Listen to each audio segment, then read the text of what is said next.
एक श्वास की कीमत कितनी है, और प्रथम मंत्र आप इन्हीं सभी देवताओं के मूल मंत्र आपको प्राप्त है।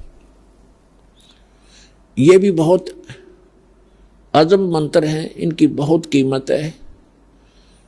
तो फिर ये काल क्या करेगा, आपको कैसे नचाएगा।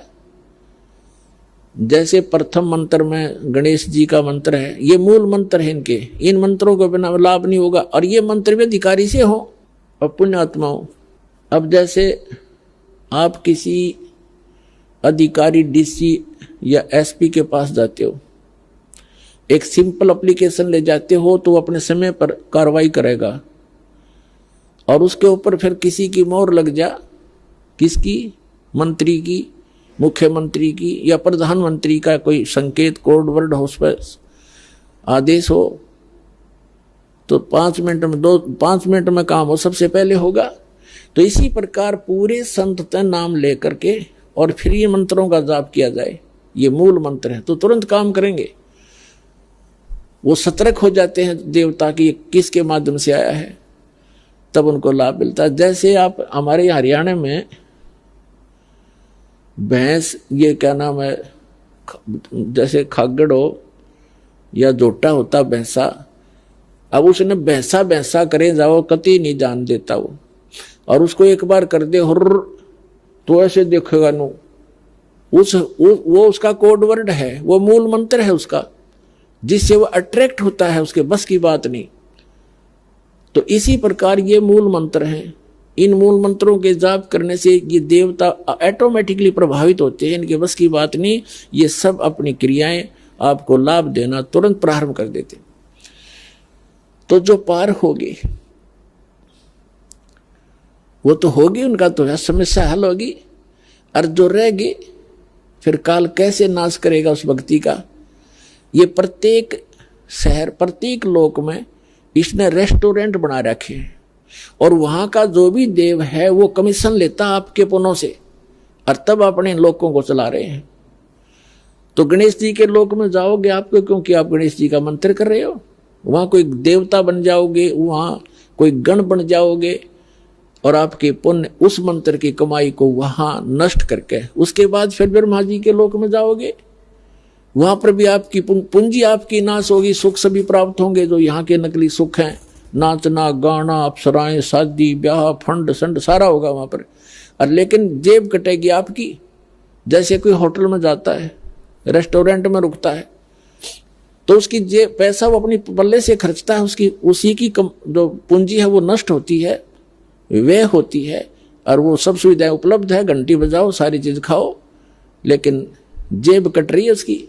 इसी प्रकार प्रत्येक लोक में प्रत्येक देव की जो साधना आप कर रहे हो वहां जाओगे, फिर विष्णु जी के लोक में जाओगे, फिर शिव जी के लोक में जाओगे, फिर दुर्गा के लोक में जाओगे, अपनी पूंजी नाश करते जाओगे, आगे चलते जाओगे। जिन्होंने सतनाम का जाप कर रखा है वो फिर ब्रह्मलोक में जाएगा। ब्रह्मलोक में इस काल ने के और धोखा कर रखा है, उसमें 4 विभाग कर रखे, स्वर्ग को 4 भागों बांट रखा है, और उसका नाम लिख दिया नकली सतलोक, अलखलोक, अगमलोक, अनामी लोक। और जो दूसरे सतनाम का जो जाप है, सतनाम के अंदर 2 अक्षर का नाम है, वो तो ब्रह्मलोक में जो सबसे पहले सतर का ब्रह्मलोक है उसमें नाश कराता है, और दूसरा जो मंत्र है उसके साथ उसको ऊपर के लोकों में, उससे ऊपर अलग स्थान बना रखे हैं, उससे अच्छी क्वालिटी के होटल, उनमें नाश कराता है। और जिसको सतनाम प्राप्त है उस प्राणी को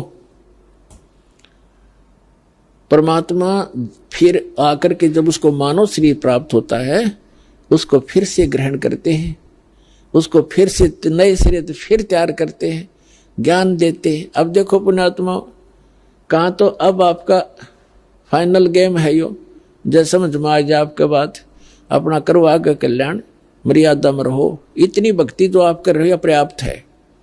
परमात्मा को सब पता है कि इस काल के लोक में कौन कितनी भक्ति कर सकता है। यो करण नहीं देता, 100 टेंशन पैदा करके रखता है एक व्यक्ति के।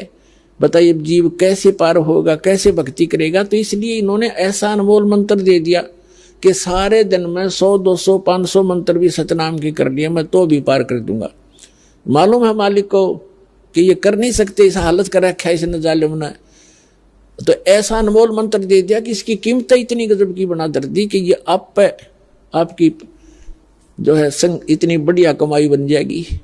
अब जैसे एक व्यक्ति 200 रुपये कमावे सारे दिन में, और एक ऐसा बिजनेस बता दिया किसी ने, रोज के 2 लाख रुपये गल्ला लेता है, तो उसमें 10 20 50 हज़ार की कमाई भी होती होगी उसको। तो आपको वो बिजनेस दे दिया, वो तरीका बता दिया कि इसमें आपको रोज की घनी कमाई होगी। तो इस प्रकार अब जो रह जाएगा, अब जो सारनाम प्राप्त प्राणी भी रह जाते हैं, सारनाम प्राप्त हो गया, इसका मतलब ये नहीं मुक्ति होगी। जिस दिन भी जरा सी गफलत करी उसी दिन काल गुद्दी पकड़ लेगा आपकी, चाहे कुछ भी प्राप्त कर रखे आपने।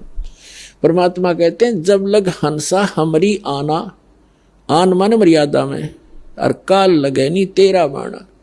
तो जब हम सतगुरु की शरण से दूर हो जाएंगे तब काल आपको जकड़ देगा, आपकी बुद्धि खुलना नहीं देगा। बुद्धि खुल नहीं होती तो पहले खुल गई होती आपकी, अब खुली आपकी बुद्धि परमात्मा के इस ज्ञान से, दास की माध्यम से, तो फिर उतनी ही जकड़ देगा। 1-2 महीनों के बाद ही आप यहाँ बंद कर दोगे तो उसी दिन आप उसी तरह बुद्धि घुमा देगा। ब्रह्मा विष्णु महेश की घुमा रखी था, आपका ब्योंत क्या है, आपकी तो फिर बुनियाद क्या है, विचार करना।